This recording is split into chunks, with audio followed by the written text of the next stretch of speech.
If I've done a great job, if my team has done a great job, you won't even know we exist. The built infrastructure of a community is mostly sight unseen.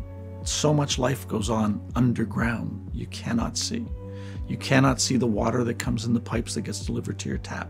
You cannot see the wastewater that gets taken away from your tap.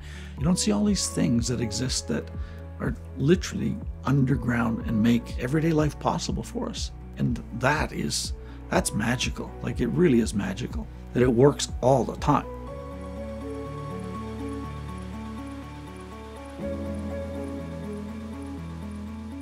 Engineering is protect the public above all else.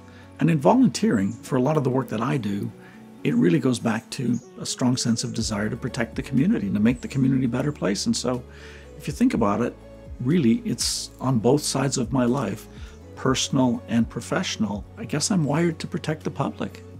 Everybody can help from a very young age to a very old age. You just help in different ways. You don't need to have money to help out and make a difference. You need to be willing to put up your hand and say, how can I help?